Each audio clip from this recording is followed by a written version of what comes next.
नारी सम्मान समारोह तथा बेटी बचाओ बेटी पढ़ाओ ईश्वर की अगर सर्वश्रेष्ठ रचना इस धरा पर कोई है तो वो नारी शक्ति है। यह एक ऐसा किरदार है जो संपूर्ण सृष्टि को अपने अंदर संजोए हुए है।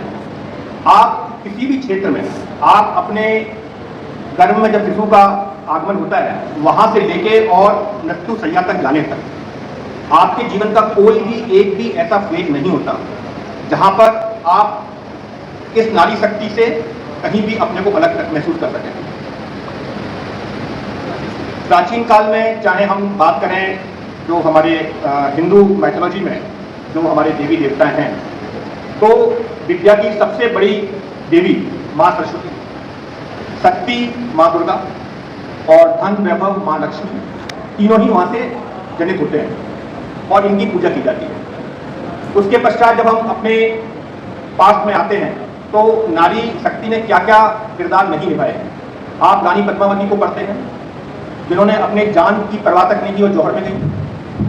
आप जब ज़्यादा पीछे न जाके इसी देश के स्वाधीनता संग्राम की पृष्ठभूमि में जाते हैं तो वहाँ आप चाहे रानी लक्ष्मीबाई को देखें, चाहे आप सरोजिनी नायडू को देखें, चाहे सुचेता कृपलानी को देखें, हर आयाम पर, हर क्षेत्र में नारी शक्ति का जो एक किरदार रहा है वह अतुलनीय है। उसका कोई भी कहीं भी आप तोड़ नहीं है। धीरे धीरे देश प्रबंध हुआ, हम लोग आगे बढ़े, समाज में शिक्षा का उत्थान हुआ, हमारी बच्चियां पढ़ने में आगे निकली। देश में ही नहीं पूरे विश्व में ये स्थिति हुई। और आप देखिए समय के साथ साथ मेरे से पूर्व वक्ताओं ने भी बताया कि इसी देश को हमारी महिला प्रधानमंत्री ने चलाया। इसके पश्चात आज पीछे बच्चियां बैठी हुई हैं। कोई भी बच्ची मुझे बताएगी कि हमारे देश की राष्ट्रपति महोदय का क्या नाम है, हमारे प्रदेश की राज्यपाल का क्या नाम है, हमारी देश की वित्त मंत्री का क्या नाम है, निर्मला सीतारमण। तो आप ये देखिए कि देश की सर्वोच्च संवैधानिक संस्था पे आज नारी शक्ति विद्यमान है। प्रदेश की सर्वोच्च संवैधानिक संस्था उस पर नारी शक्ति विद्यमान है। इस देश के वित्तीय संसाधनों को जो चलाने की जिसकी जिम्मेदारी है वह नारी शक्ति चला रही है। आप मंच पे बैठे हुए हैं, मंच पे समिश्रा मैडम भी बैठी हुई हैं, पीओ डूडा मैडम भी बैठी हुई हैं, मेरे समक्ष भी कुछ अधिकारी बैठे हुए हैं और महिलाएं बैठी हुई हैं। हर क्षेत्र में हम लोगों ने, नारी शक्ति ने अपना वर्चस्व स्थापित किया है। आप देखते होंगे बोर्ड का रिजल्ट आता है, क्या हेडिंग होती है। मैं तो उस हेडिंग को पिछले 10 साल से देख रहा हूं, बच्चियों ने फिर मारी बाजी, यही होता है। और मुझे लगता नहीं ये बदलने वाला है, क्योंकि ये शाश्वत है, ये सत्य है कि बच्चियां हमेशा से मजबूत है और रहेंगी। बस अंतर इतना है कि हम लोग कहीं उनको पीछे ना खींचें। ये दायित्व हमारा है। यूपीएससी की मैं देखता हूं, हम लोगों ने यूपीएससी का अटेम्प्ट दिए सिविल सर्विसेज के। हम जब लिस्ट देखते थे तो हम देखते थे कि टॉपर लड़की, लगातार 3-4 साल तक प्रथम 1, 2, 3, 5 में 3 लड़कियां, 10 में से 7 लड़कियां। क्यों? क्योंकि ये मैंने कहा ना कि ईश्वर की एक ऐसी रचना है जो इतनी शक्तिशाली है, बशर्ते कि हम उसके पंखों को ना काटें, बशर्ते कि हम उसको रोके ना। वह इतनी सक्षम है कि वो अपनी राह खुद बना सकती है, अपने मुकाम को खुद पा सकती है। मेरे सामने बहुत सी माताएं बैठी होंगी, आपको अपना कलेजा मजबूत करना पड़ेगा। अगर माता ये कह सकती हैं कि अगर मेरी एक बेटा है और एक बेटी है, और अगर मेरे बेटे ने मेरी बेटी को कुछ कहा तो मैं उसको डांटने की हिम्मत रखती हूँ, मैं उसको पीटने की हिम्मत रखती हूँ, तो मैं मान लूंगा कि आप अपना किरदार निभा रहे हैं। लेकिन अगर आपने अपने बेटे की गलती पर उसको डांटा नहीं, उसको ये समझाया नहीं कि नहीं ये तेरी बहन है और तुझे ऐसा नहीं करना चाहिए था, तू आगे से करेगा तो पिटेगा, अगर आप ये हिम्मत जुटा सकते हैं तो निश्चित मानिए कि वह बेटी जो आपके घर में है वह एक दिन आपका नाम रोशन करेगी, देश का नाम रोशन करेगी। तो ये नारी सम्मान, नारी को सम्मान की आवश्यकता नहीं है, वो अपना सम्मान स्वयं ले चुकी है। उन्होंने सम्मान को अपनी शक्ति के दम पर लिया है। हर क्षेत्र में, आप खेल के क्षेत्र में देखिए, आज पीवी संधू है, सानिया नेहवाल है। आप राजनीति के क्षेत्र में मैंने आपको बताया, देखिए, आप अंतरिक्ष के क्षेत्र में देखिए, कल्पना चावला है। आप किसी भी क्षेत्र में उठा के देख लीजिए, बड़ी बड़ी कंपनी की सीईओज, चाहे इंदिरा नूरी हो, चाहे चंदा कोचर हो, कोई भी हो, उन्होंने वो मुकाम हासिल किया है। और आज यह देश, ये कहते हैं ना आधी जनसंख्या, ये जनसंख्या आधी सिर्फ संख्या में है, लेकिन मैं आज भी कहता हूं अगर शक्ति और बुद्धि, विवेक, सब चीज को आप बोलेंगे तो ये आधी जनसंख्या आज भी 80% है, 20% ही है पुरुष। क्योंकि जो 80% आपके पास एनर्जी है वो ऐसी है जिसकी कोई कंपेरिजन नहीं है। तो इस प्रकार के कार्यक्रम होते रहने चाहिए और मैं धन्यवाद दूंगा भारत विकास परिषद को, मित्तल जी को, बाकी वंदना जी को, सभी को कि आप लोगों ने ये कार्यक्रम किया।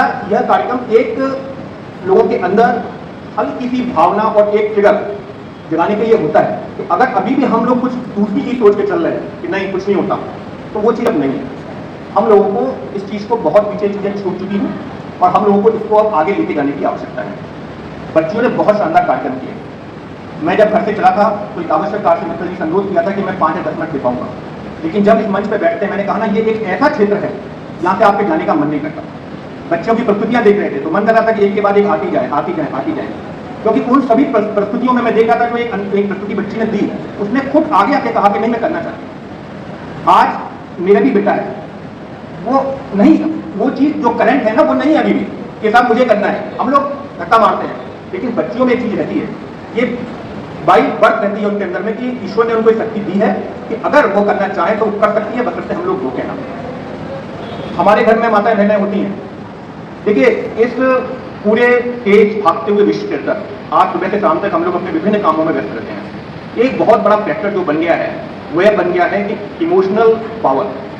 आपके ऊपर बहुत सारी मुसीबतें आती हैं, आप बहुत चीज़ों से परेशान होते हैं, ठीक है।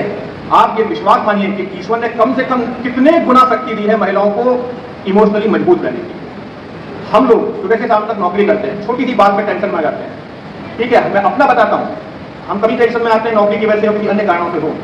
हम लोग घर पे जाते हैं, वाइफ से बात करते हैं, वाइफ 2 बातें बोलती है, पता नहीं ऐसी क्या चीज़ होती है कि उनको समझाने का तरीका होता है और टेंशन खत्म हो जाती है। ये ताकत है, ये ताकत घर से लेके समाज से लेके देश लेके विदेश तक हर तरफ नारी शक्ति में है।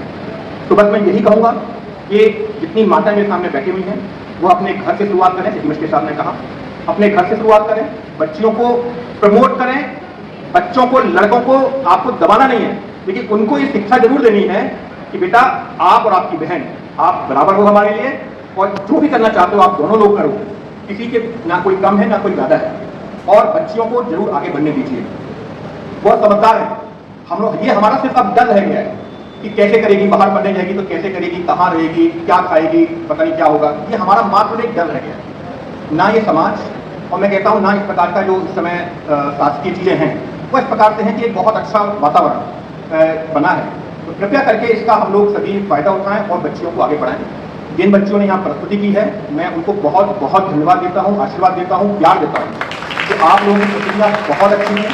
और ये मंच छोटा है, आप इस मंच से भी आगे जाने के लिए बने हो। आगे बढ़िए, अपने विद्यालय में परफॉर्म करिए, अपने डिस्ट्रिक्ट लेवल पर परफॉर्म करिए, स्टेट लेवल पर परफॉर्म करिए। ये मत सोचिए कि मैं डांस कर रही हूँ तो डांस से मुझे ऐसा कौन सा रिकॉग्निशन मिलने जा रहा है।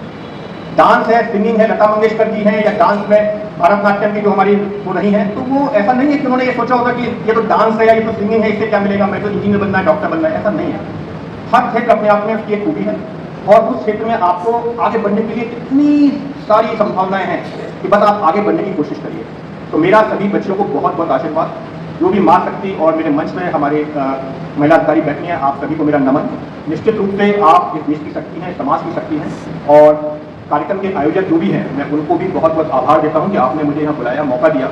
निश्चित रूप से मैंने जैसा अपनी बात शुरू करी थी कि इस विषय से जुड़ना और इस विषय पे बोलना निश्चित ही एक बहुत बड़ी चीज़ है और एक मन को हर्षित करती है और मन को गौरवित करती है। तो आपका भी बहुत बहुत धन्यवाद। और अंत में मैं सभी को बहुत बहुत शुभकामनाएं देता हूं कि आप लोग जहां भी हैं, जैसे भी हैं, लगातार स्वस्थ रहें, अच्छे से अपने अपने क्षेत्रों में काम करते रहें। जय हिंद, जय भारत।